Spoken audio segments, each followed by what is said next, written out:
Welcome everyone to Interfaceware's part 4 and final part of our Did You Know webinar series, Iguana's Best Practices. This topic is relevant for all Iguana users, whether you are a beginner or an expert user of our platform. We hope today's webinar is informative as it addresses many frequently asked questions we get. Our goal is to help you maximize your use of Iguana in every way.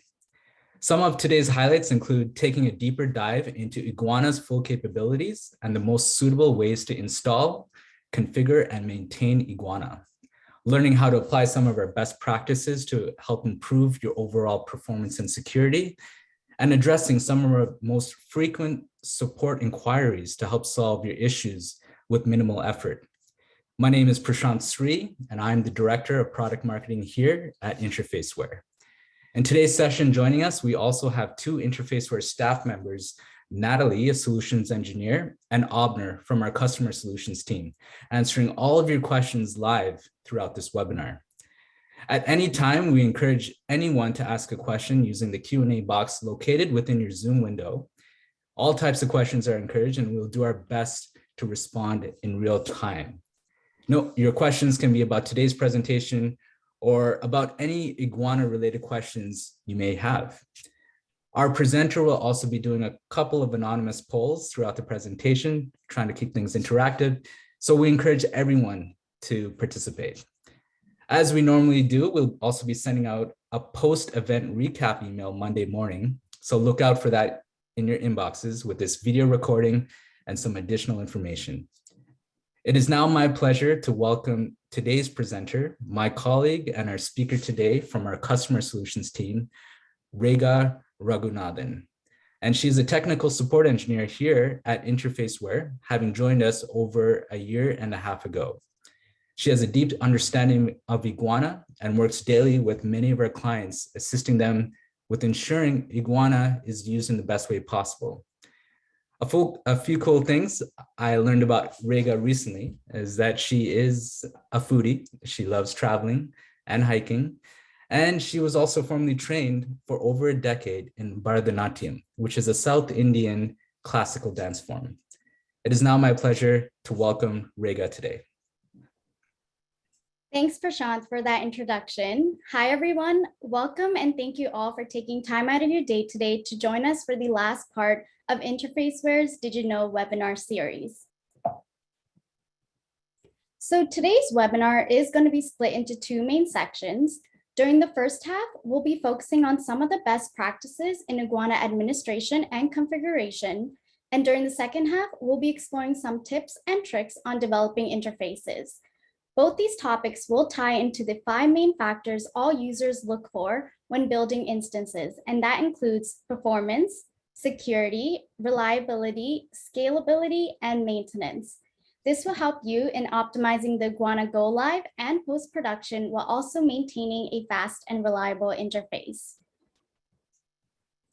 So let's go ahead and get started with Iguana configuration and administration. This specific section is suitable for those who are managing, maintaining, and deploying their Iguana instance, whereas the second half of this webinar will be getting into developing interfaces, which is more suitable for those who are working within the Iguana translator and troubleshooting issues related to performance. We'll begin by diving a little deeper into Iguana's installation process. Now, many of you may already know how to install Iguana, but there are actually multiple ways you can do so depending on your needs and requirements. So if you head over to our website, interfaceware.com, you can find the latest release of Iguana, which is version 6.1.4. However, did you know that you have access to various versions of Iguana and Chameleon through our public download site, dl.interfaceware.com. Here, you can find an executable or manual installed packages for previous versions of Iguana and Chameleon for either a Windows, Linux, or Mac OS. Now, this website is super helpful for those who are currently not running the current version of Iguana in cases where you need to install, upgrade, migrate, or downgrade. You can refer to this website to easily obtain the download files. If you're planning on downloading a file for your production environment, we would recommend that you grab the same version for the same operating system that's running both your test and dev servers, so the configurations can be all the same. Now that we know how and where to download Iguana, the next step is to install. There are two major approaches in installing Iguana onto your server. First is automatic. The default automatic installer of Iguana lumps the application, configuration, and log files all together. This is more beneficial for non-production installations, such as a test or dev environment. However, it is not the best practice for a production system. For example, if this was my first time installing Iguana onto my server, and I know I'm not going to be installing any other Iguana instances, this approach would be suitable for me because once I install, all the files will automatically be lumped together within one folder. Whereas with the manual approach, you have far more control over the installation process. It is the best option for staging and production environments. If you already have multiple Iguana instances running on the same server and you're planning to upgrade or migrate, with the manual installation, you have the option to install Iguana in a specific directory and follow our best practices to separate the application, configuration, and log files, which in the long run will make backups, future upgrades, and rebuilding easier to manage. Now let's talk about configuration. After installing Iguana, all of your data is stored in a set of directory files. This includes the application, configuration, and log files. The application files contain information that's related to the Iguana application itself, such as the functionality of turning channels on and off, dashboard features, and so on. The configuration files contain all of your channel configurations, Lua scripts, BMD files, and your external repository configuration. These files may be stored in the Iguana working directory, as shown in the picture above, and this also defaults to the Iguana installation directory. Lastly is your log files. This directory stores all of your log messages in an encrypted format so that only the Iguana application can read from it. Now here's just a quick example of how your Iguana directory may look on a Windows machine if the configuration files are separate from the installation directory.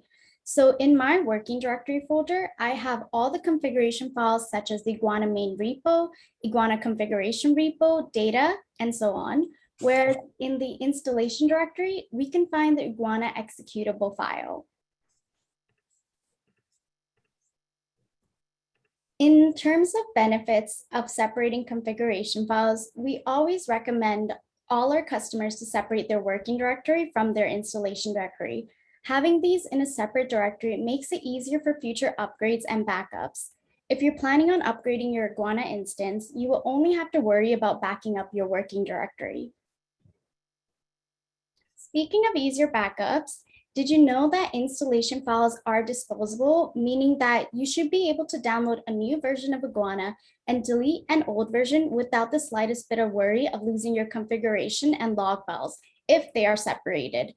So there's no need to back up the installation files. Essentially, you'll be saving much more space on your drive, and the backup procedure can be done more frequently. In the case if your operating system gets corrupted or Iguana goes down, separating the configuration files also makes it easier and quicker to rebuild your Iguana instance. In the past, we had a case with a customer when their Iguana instance had gotten corrupted. When this happened, we were luckily able to rebuild their working directory, which contains all of their configuration files to get their instance back up and running quickly. It's also best practice to separate your log files as well. It's even better to store them on a separate drive. Consider if you have an interface which goes rogue. This results in a huge unexpected volume of log data. If the logs are on the same partition as the operating system, it can seriously affect the integrity of your server. Another thing to consider is placing the log directory on a large and fastest possible partition to improve the overall performance. Log files are huge and they can change depending on, log files are huge and they could change depending on your interface. So we had a customer in the past that stored their log files within the same directory as their installation and configuration files. This particular drive ran out of space when the log size of their files spiked. When this happened, the Iguana service went down. As a best practice and to prevent any issues from occurring, we would highly recommend separating these configuration and log files. Now it's time for a quick survey. Out of curiosity, how are your Iguana files organized? So I'm just going to send out a poll right now.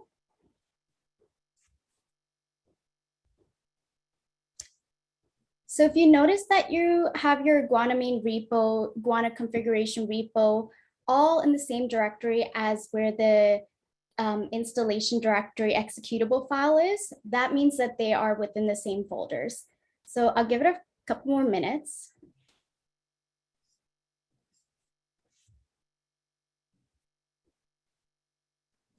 So I do see a mixed response so far.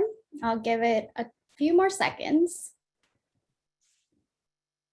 And I can just interject quickly and encourage everyone to also ask any question at all you have about Iguana.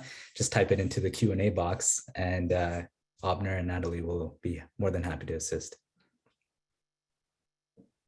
Okay, so I'm just going to end the poll right now and share the results. So I'm glad to see that most of you guys do have the installation configuration and log files all separate from one another. Now, in your interface, if the working directory and installation directory are in the same folder, there's no need to stress. You can always follow our best practices and create a working directory to move all your configuration files into that new directory. You can view the instructions for this through our help document or contact support for any questions. And that leads us to the next topic of discussion. Upgrading your Iguana instance is a very important step in ensuring to improve efficiency, productivity, security, and staying up to date with all the new features and enhancements. Those who are running legacy versions may want to take advantage of our latest Iguana functionalities, but are sometimes hesitant to upgrade due to either time or complexity of their current architecture. Let's start off with the configuration files. These are crucial during an upgrade or migration process because it stores all of your channel configurations, Lua scripts, and data used to run your current interface. These configuration files should never be modified as it could lead to an Iguana repository corruption. In legacy Iguana versions, the two main files to keep an eye out for is the Iguana configuration.xml and the vcs_repo.sqlite file. Whereas in Iguana version 6, it's the Iguana main repo. Understanding the importance of these files will allow you to safely maintain Iguana and make future upgrades a piece of cake. Now, upgrading from a legacy Iguana version to Iguana 6 is much like any other upgrade, with one exception. When Iguana starts for the first time, it needs to convert the repository from fossil to Git. This means that it will take a little longer during startup. In general, for most servers, it'll just be a few seconds and you probably won't even notice. In legacy Iguana versions, the two main configuration files that store all of your channel configurations and Lua scripts are the XML and SQLite files. It is crucial to back these two files and copy them over to the directory where the latest Iguana version is installed in. Similarly, when upgrading from an Iguana 6 version, you will first start off by backing up your current Iguana instance. In this case, the main files to back up are your configuration files that are highlighted in blue in this photo. Let's start off with the Iguana configuration repo folder. This stores all of your channel configurations, and the reason you do not need to back this folder up is because it will get regenerated from scratch from the Iguana main repo folder after upgrading. This is why the Iguana main repo folder is crucial. If you want to migrate any environment variables configured on the instance, you will also need to back up the Iguana env text file. Lastly is the data folder. That's optional to back up, and it essentially stores all of the sample data from your channels.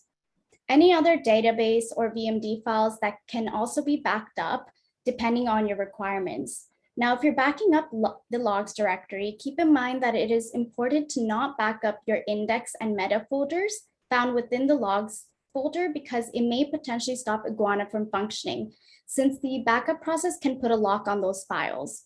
The meta and index folders will get regenerated on startup. And also, the Iguana will reclone the Iguana configuration repo and edit folders from the Iguana main repo when you log into Iguana. Similarly, the migration process is as easy as the upgrading process because you will be moving all of your channels and configurations from one server to another.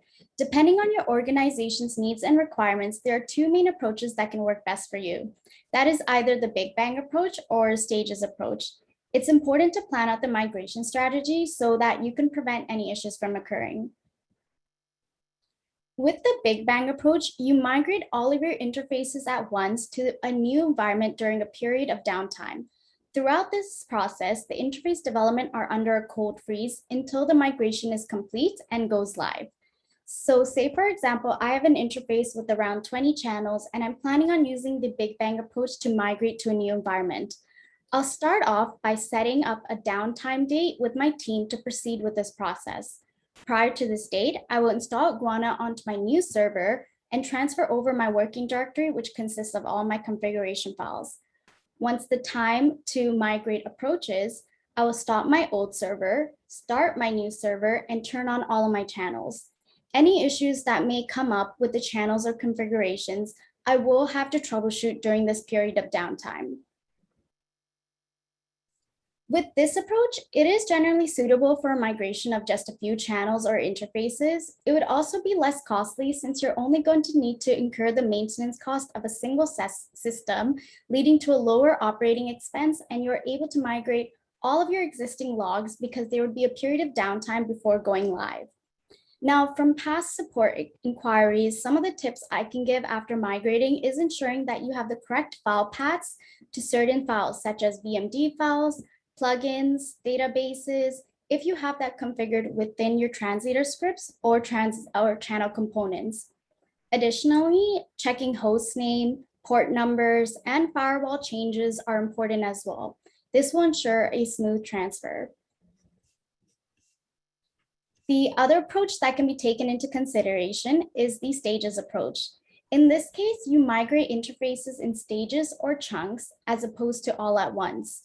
These stages can be based on client requirements, interface dependencies, and environment setup. Typically, this is done by category, which helps you prioritize your stages.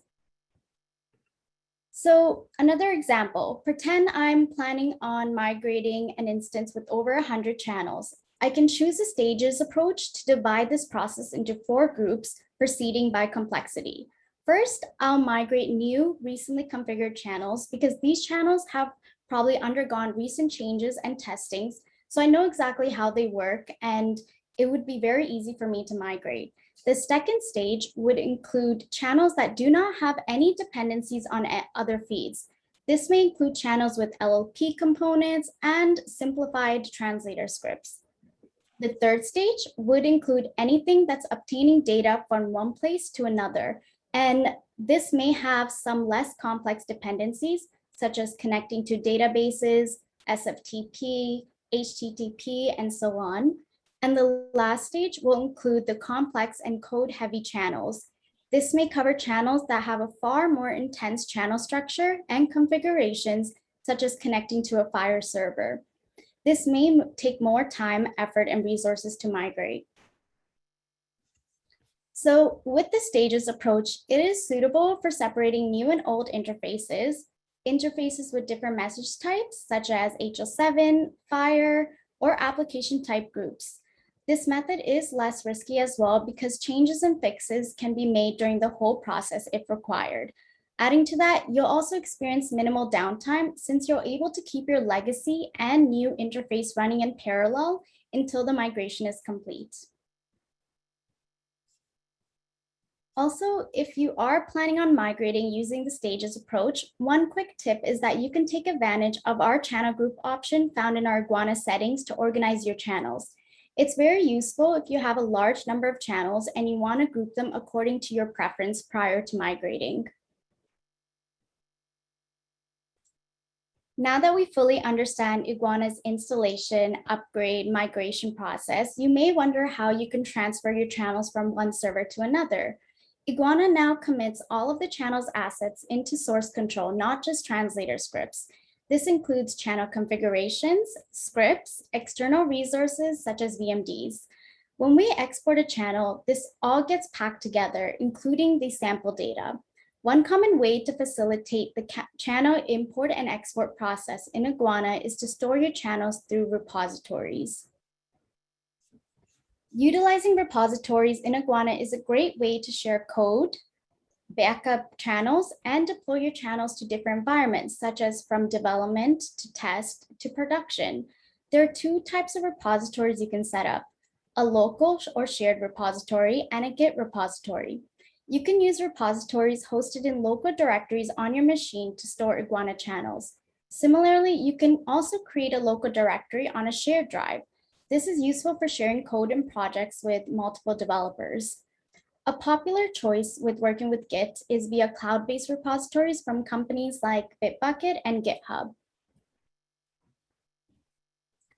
So configuring a repository in Iguana is fairly simple. Under the settings, there is an option for you to set up either a local or Git repository. If it's a local, you will need to input the path of your local directory. Whereas if it's a Git repo, you have to enter the URL for that repository. Now, there are different advantages when setting up either a local or remote repo. Let's start off with local. First, you'll have complete control over backups, how the data is stored, who has access to it, and information security protocols. No third party would have access to your information. Second, there's no need to rely on an internet connection to obtain the data. Once you save something locally and you need to access it, you can find it straight away. Lastly is speed. Sometimes storing data on an external hard drive is faster than uploading data to the cloud. On the contrary, with remote repositories, the cloud gives you access to your files from anywhere. The only thing you will need is an internet connection. It may also be efficient when working with teams that are either offsite or if you're working on an instance that's on another server. And lastly, the backup and restore process can be initiated from anywhere. In the case of a hard drive failure or other hardware malfunction, you can access your files on a Git-based repo, which acts as a backup solution for your local storage on physical drives. Now, accessing these remote repositories will need authentication. With the remote repo, you're typically going to connect to it by HTTP or SSH connection. If it's an HTTP connection, you'll be prompted with the username or password to successfully import and export your channels. However, did you know that you also have access to configure it as an SSH? You do have the option to select the SSH protocol instead of the HTTPS protocol. Note that you will need to supply the path of the private key you are using with the repository. This is the recommended approach because password authentication is often not as secure, especially if you're uploading your production channels that may contain PHI. With SSH, it is far more difficult to hack as opposed to passwords. And in my opinion, I find it more convenient to use SSH protocols because they require no password authentication. So it makes it very quick and easy for me to access my Git repositories without having to waste time remembering which password to use. Also, if you are using GitHub to import and export your channels, it actually no longer accepts password authentication. You will have to set up either a token-based authentication such as OAuth, SSH, and so on. Now that you know how to upgrade, install, migrate, and deploy your channels from one instance to another, it is important to understand how the licensing process works. Through past support inquiries, clients always ask us what things trigger a request for a new license key, because sometimes a new Iguana ID can be generated for other reasons. The reason that a new license key is needed is usually because something about the Iguana installation has changed. The most common changes are the Iguana working directory has changed, Iguana has been reinstalled in a different directory, cloning an Iguana server instance, or an expired license key. Typically, the licensing process is fairly straightforward. After installing Iguana, you will have to register and activate the license. However, there are multiple ways in doing so. First off, you can contact license@interfaceware.com or your account manager to obtain any licensing details, activating, transferring, retiring, or all other licensing inquiries. With this approach, you may contact us anytime from Monday to Friday through 9 a.m. to 5 p.m. Eastern. Now, In cases where clients urgently need a new license key during our off hours, you can access your licensing details through your members account. With this approach, if you are a new user to Iguana, you may create a brand new members account and obtain a free trial license key for Iguana and Chameleon. For existing members, they can log into their members account to access their licensing details. Now, if your members account is tied to your organization's account, you will have the privilege to view all licensing details, activate licenses, and also may have an option to transfer the licenses too. So customers do have the ability to transfer licenses through their members account if they have the right permissions or privilege. This is very helpful in cases when an Iguana ID has changed for your instance. Also for cases if your organization decides to upgrade, migrate, or install Iguana during downtime. Having a members account to obtain all of the licensing details is beneficial. You will need to rely on emailing the licensing department or your account manager to activate or transfer the licenses. In case that you notice that the transfer license option is grayed out, you can contact our licensing team or your account manager to verify your maintenance package. So after activating the Iguana ID, a registration code will be generated, which would then be manually entered in Iguana. Now, this approach is more ideal if you're activating licenses for a few Iguana instances. However, if you have multiple Iguana instances, there is a quick and easy way to do so, which I'll be mentioning later on in this webinar.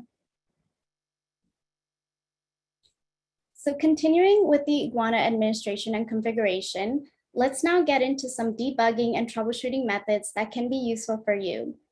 Did you know that you have access to Iguana's debugging information by adding a /debug at the end of the URL when you are on the Iguana dashboard? This page has many different tools for troubleshooting various issues. For example, one common tool that I personally find super useful is viewing the log usage statistics. Here, you'll find information such as log file usage space, space remaining on the partition, and partition capacity.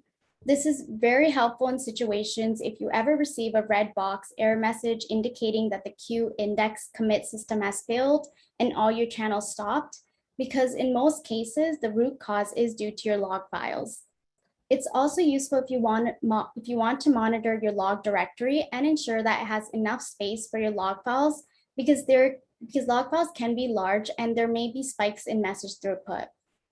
Other tools include the thread debug info to view the amount of threads running on the instance and socket diagnostic, which shows all the sockets used by Iguana.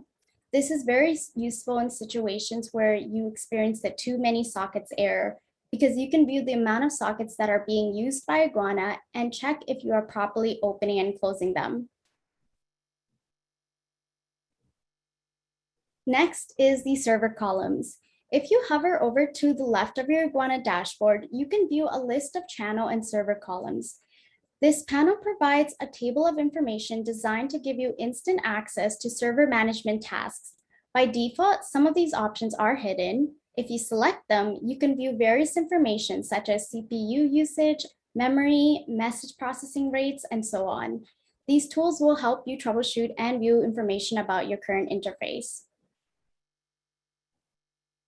Again, if you were to select those options, you can view them at the bottom panel of your Iguana dashboard.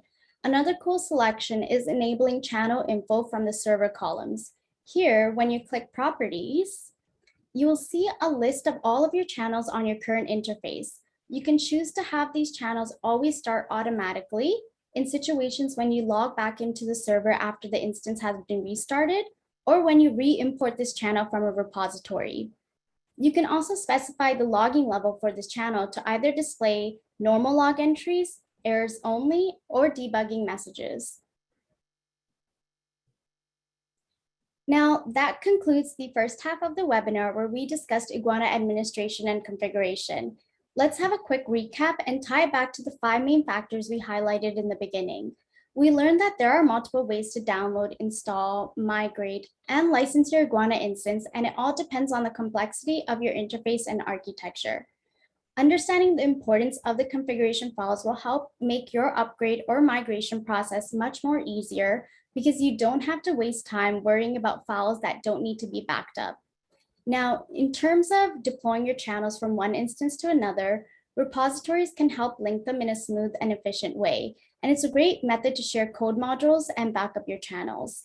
Lastly, we learned about how you can utilize the Iguana dashboard debugging tool and server columns to optimize your current workflow and be proactive in handling the troubleshooting and debugging processes directly within Iguana. Which actually leads us to the second half of this webinar, where we will be exploring some of the tips and tricks in developing interfaces. Here, we'll be discussing licensing automation, deployment strategies, interface tuning, and debugging.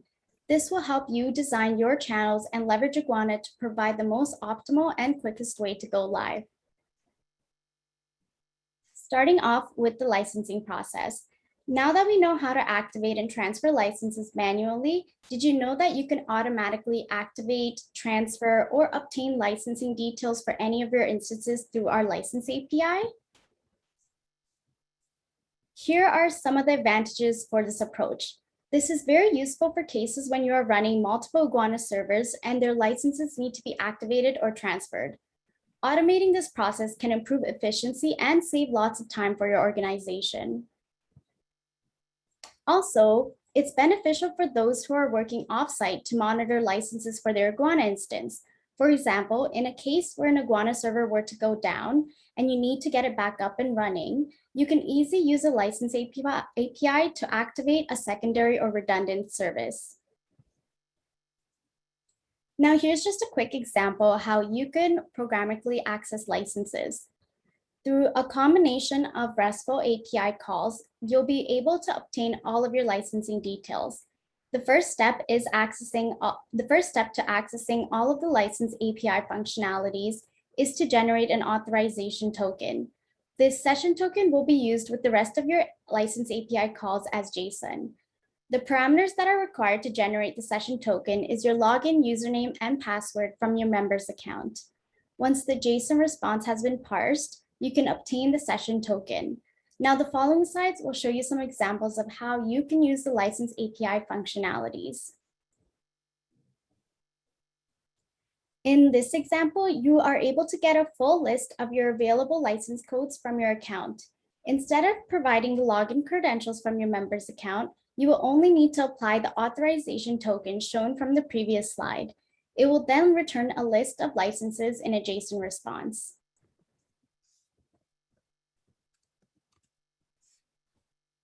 Here are a few other benefits with using the license API. You're able to activate licenses by providing the license ID and license activation code for the specified instance. It will also return a license description, so whether or not if it's a base, professional, or enterprise license.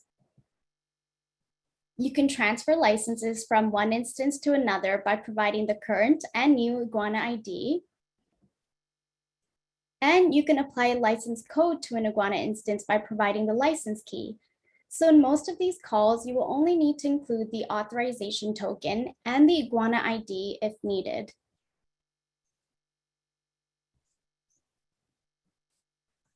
You can also access license information via the terminal as well. In this case, if you go into the directory where your Iguana instance is installed, you are able to obtain the Iguana ID that is licensed for that specific instance. Did you also know that our clients can call this API through any external application, such as a .NET application? So essentially, you have the complete flexibility in accessing this API, and you don't need any other Iguana instance for this workflow. Now, within the next few slides, I will be continuing to highlight some of the tips and tricks that you can apply to the Iguana translator, which would overall improve your Iguana deployment process. Have you ever wondered if Iguana is capable of encrypting passwords within the translator? So if you search encrypted password utility through our help document, you can find instructions on how to access this encrypted password channel. This module is designed to manage and encrypt all of your password credentials in one place, rather than having to edit translator code for credentials in individual production channels. How it works is that the password util module overwrites the save and load functions from encrypt password in file module by using a dedicated key and a file directory for storing all encrypted password files. This approach simplifies the process of creating and managing encrypted passwords in channel translator code. We do recommend using this module to manage all encrypted passwords in development, test, and production environments. So here's a quick example of how I use the encrypted password module within my translator script when making a database connection. After I added the shared module, I went to the configs module to define the key used for the password encryption, the directory where the encrypted files are stored, and the individual encrypted file names. Once that's been configured, I replace the username and password credentials with the config util.save function shown on lines 7 to 8. The last step is to uncomment and to run the code. And then after I recomment line 7 to 8, it can be safely removed as the password has been stored and updated. This is beneficial for the deployment process because when you do migrate this channel between environments, you would simply need to update the credentials by just editing this module. Now, speaking of improving the deployment process, oftentimes clients ask us how to manage configuration data that changes between environments. For one, we always recommend that you deploy all of your environments using the same Iguana version and operating system. This will help minimize any issues you may encounter during go live. For instance, you may use a different database for development and testing than what you use in your production environment. Or if your test instance is on a Linux environment, the directory path is different from ones on a Windows environment. The good news is that this is simple to handle within Iguana. Did you know that you can use environment variables to replace hard-coded string values in Iguana? This would be useful for cases where you have usernames, passwords, database host names, or file directories that may get changed when you deploy your channels from one server to another. In this example, all of the hard-coded values are in red, and you can easily configure the environment variables to associate them to the string value. From there, loading environment variables into your Lua code is actually very simple. You will just need to use the os.getM function to read the value from an environment variable. I find this method super beneficial because if I were to export this specific channel to another Iguana instance, all I need to do is update the environment variable according to its assigned value without having to edit the translator script in any way. This is a great tip for deploying channels from one server to another because it essentially simplifies the migration process. These environment variables are stored in the Iguana env text file that's located in your Iguana working directory, which makes it easier for you to back up and move during an upgrade or migration. Also, there's no need for users to alter the translator scripts as well because these hard-coded string values can be modified via the environment variables. This will improve efficiency and performance in your overall workflow. Now, it's time for another survey. The question is, how are you handling environment variables within Iguana? So I'm just going to send out another poll. Once again, we do have Natalie and Abner with us. So if you guys have any questions at all, anything Iguana related, feel free to just ask it in the Q&A box.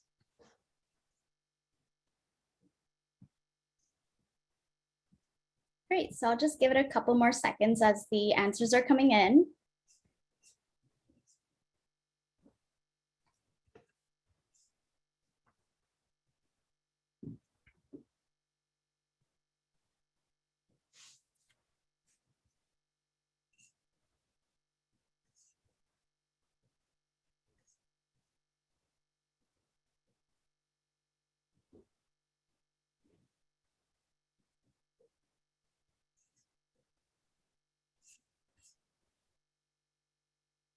Okay, so I'm going to end the poll right now and share the results. So I do see that most of you all are using environment variables for other reasons, which is pretty interesting. I'm glad that most of you guys are using environment variables in Iguana, because as I mentioned before, it is very super helpful if you are planning to move your channels between instances, as you can just take the Iguana env text file found in your installation or working directory and move it, back it up and move it when you are migrating or upgrading. So aside from configuring and deploying your channels, maintaining your Iguana instance to provide optimal performance is important to all users. A standard Iguana installation on a shared standard equipment is already fast. However, there are many variables to consider, such as hardware, channel type, message traffic, and so on. So the following tables show the performance of Iguana for a variety of interface types across 3 server configurations. In each test, Iguana ran multiple channels where each channel was sent random traffic. This results in demonstrates that Iguana is able to meet high volume messaging needs of healthcare organizations today and can do so with relatively modest hardware requirements. Now let's get into optimizing your integration speed. Did you know that smaller code modules can improve your current workflow and performance? Sometimes code can run slowly in the script editor, which makes for a frustrating development process. Here are some tips to speed it up. The Iguana editor performance can degrade when you're working on a channel with a very large main module. In the past, I have noticed that some customers typically have a large main module, which results in some slowness, especially when editing translator scripts. The reason for this is the overhead of annotations increases proportional to the size of the module and eventually causes a noticeable slowdown when editing code or processing messages. The solution to this is simple, moving functions from the main module into a local or shared module. Typically, the main.lua should only contain 1 or 2 functions. Next is finding bottlenecks. If you are working on a script which is running slowly, you can use the os.clock function to help locate which part is slow. The os.clock function returns the approximate time the CPU has been running with millisecond accuracy, which makes it easy to see how long a piece of code is taking. For example, here I have a sample function for fire profiling database creation. If I find that this channel or script is running slowly and I don't necessarily know at which part it's slowing down, I can place multiple os.clock functions to view the various timestamps. And from there, I can decide if this piece of code needs to be modified or improved.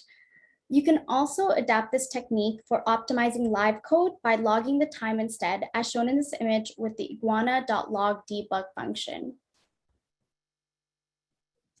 Similarly, did you know another tip for finding bottlenecks is using the pepperfish profile within your translator scripts? We do have a help document that has more information regarding this.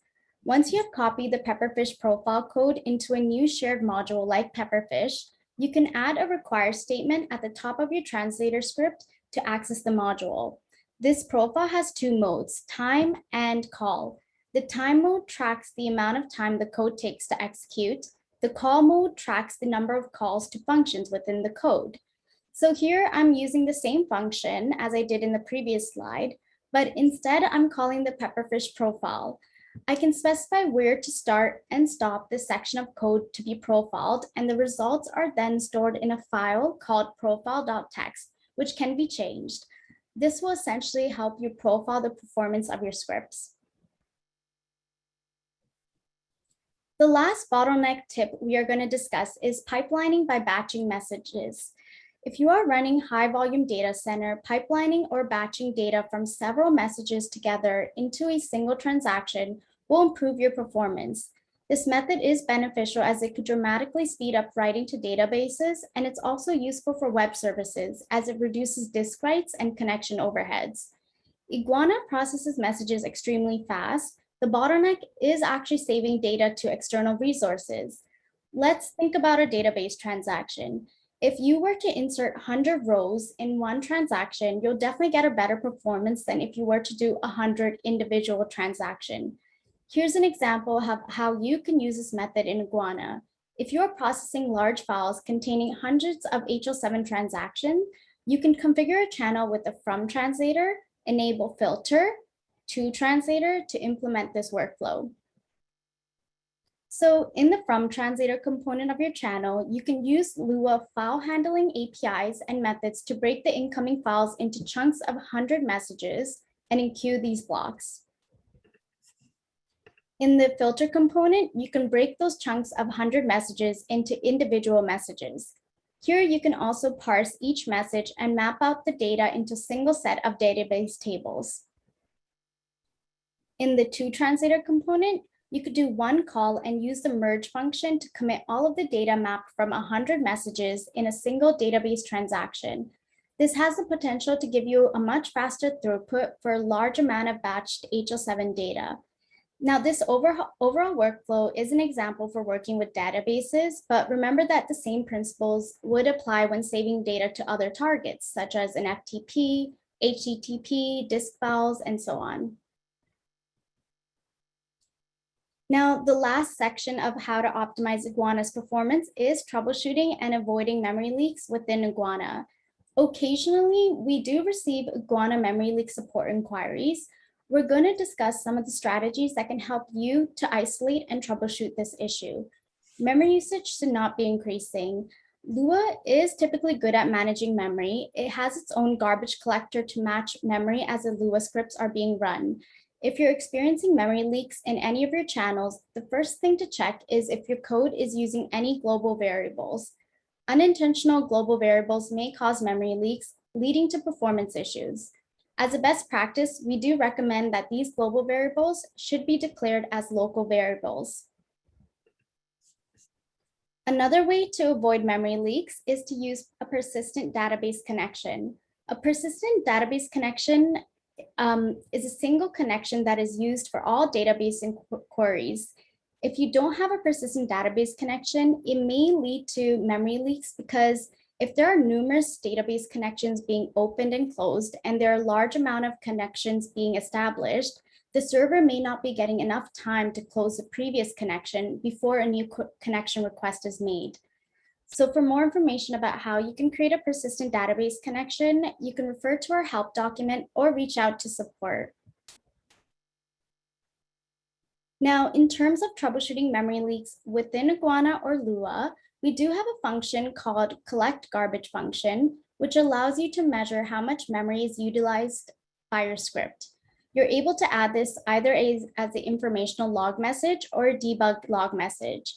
If you use this to monitor your memory usage in cases where your channels might be experiencing a memory leak, you can definitely identify if your memory usage is gradually increasing.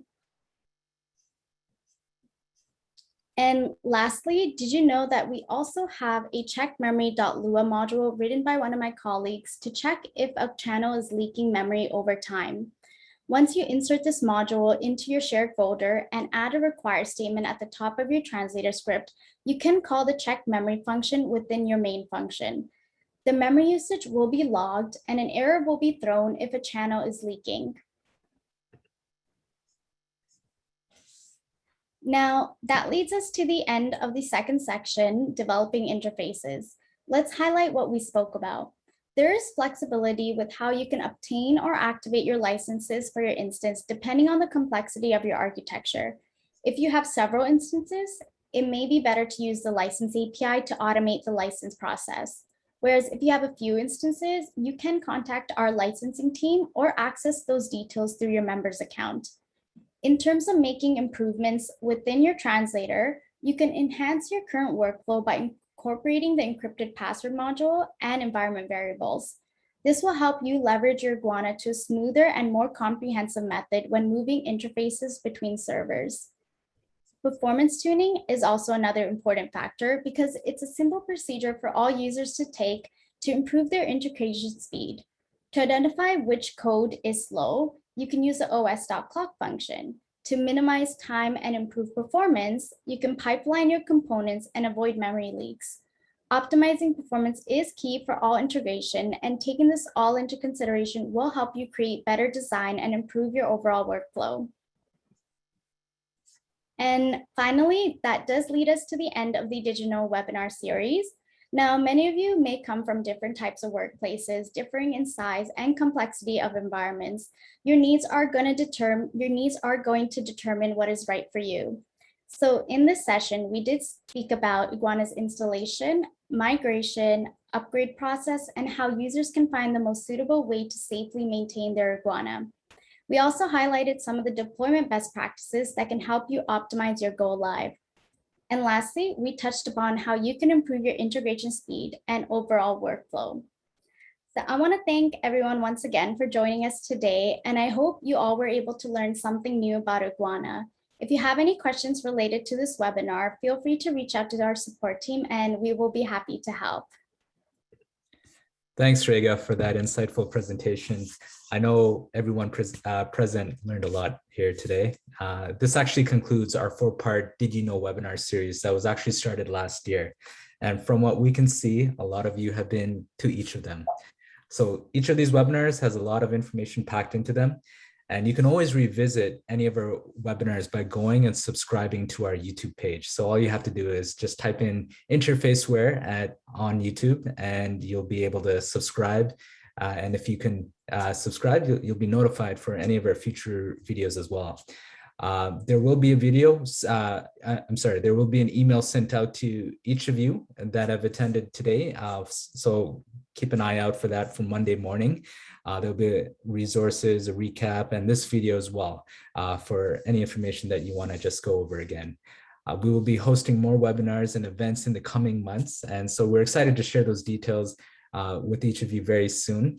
But there will be a quick post-event survey that will pop up after closing your Zoom window. So your feedback is so important to us to help us improve and ensure that we're continuing to provide engaging content at each of these webinars.